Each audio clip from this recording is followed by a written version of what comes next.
किसी भी डिपार्टमेंट में सबसे मुश्किल काम होता है वहाँ की सप्लाई चेन को देखना।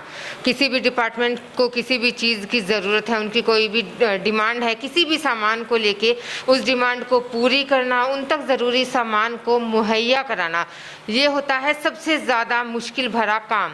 और ये सबसे ज़्यादा मुश्किल भरा काम जो है वो कर रहे हैं doctor Jitendra Jakhar, Pandit Bhagwat Dayal Sharma university of health sciences PGIMS के लिए। नमस्कार डॉक्टर साहब। नमस्कार डॉक्टर साहब, आपके कंधों पर सबसे ज़्यादा भारी जिम्मेदारी है। आसान सी भाषा में अगर मैं बात करूं, वो गांव देहात में कहते हैं ना कि सुई से लेके हाथी तक प्रोवाइड कराना, उसका जो है मैनेजमेंट कराना, वो काम आपके ज़िम्मे है। तो इस जिम्मेदारी को निभाने में किस तरह की मुश्किल आती है, आप मैनेज कैसे करते हैं? क्योंकि PGI अपने आप में एक बहुत बड़ा संस्थान है, अलग अलग डिपार्टमेंट्स है, सबकी मांग भी अलग अलग रहती है, तो आप कैसे पूरी करते हैं? मांग पूरी करने के मैडम ऐसा है, 3 तरीके हैं हमारे पास। हाँ जी। एक तो हमारी खुद की रेट कॉन्ट्रैक्ट वो होती है वेंडर के साथ, रेट कॉन्ट्रैक्ट हैं। 90% आइटम्स ऐसे हैं जो रेट कॉन्ट्रैक्ट पे हैं। डिपार्टमेंट से जैसे डिमांड आती है हम कंपाइल करते हैं स्टोर में और उसको स्पीडली मूव करके एक ही दिन में हम परचेज से और डायरेक्टर सर से निकलवा के या वाइस चांसलर सर से निकलवा के सप्लाई ऑर्डर करवा देते हैं। दूसरा परचेज का तरीका है कि अगर मान लो RC पे नहीं है तो हम लोकल परचेज करते हैं। लोकल के लिए कमेटी बनवाते हैं, या तो कंसर्न डिपार्टमेंट की बना देते हैं या हम स्टोर की बनाते हैं। तीसरा हमारे पास एक सोर्स है हरियाणा गवर्नमेंट का, जो HMSCL है, Haryana medical supply corporation limited है। वहाँ से हमें काफ़ी अच्छा सपोर्ट मिलता है। वहाँ हम हमारी डिमांड भेजते हैं और अकॉर्डिंगली डिमांड हमारी पूरी हो जाती है। जो आजकल कोविड में आपने कहा प्रॉब्लम्स आती हैं, प्रॉब्लम आती हैं वेंडर के लेवल।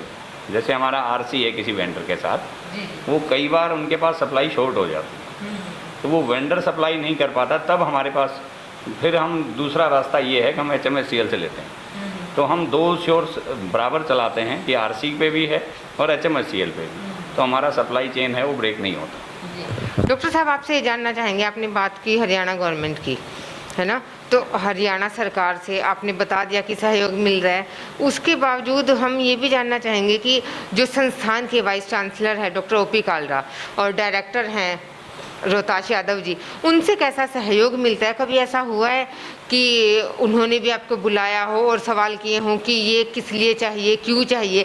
क्योंकि जब आदमी के कंधों पर इस तरह की जिम्मेदारी होती है तो उनसे सवाल जवाब भी किए जाते हैं।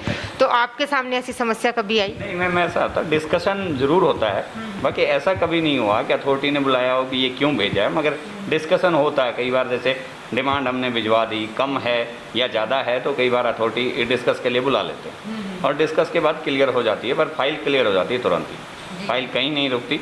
और कोविड में तो बिल्कुल मतलब बाकी आइटम हो सकता है कि उसमें कुछ टाइम लग जाए, कोविड आइटम कभी कोई किसी तरीके का कोई रुकावट नहीं।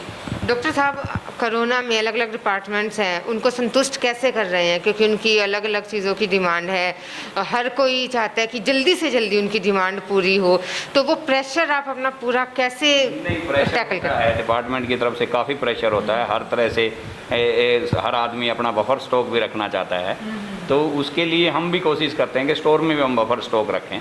तो उस बफर स्टॉक से हम प्रेशर रिलीज करते हैं।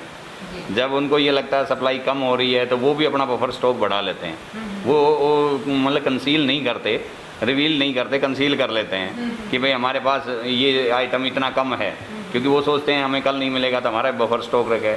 ऐसे हम भी बफर स्टॉक रखते हैं, तो बफर स्टॉक से हम कवर करते हैं, तब तक सप्लाई हमारी आ जाती है। ब्लैक फंगस से बचने के लिए क्या आप बफर स्टॉक कंप्लीट किया हुआ है? हाँ, हमने स्टार्ट कर दिया था।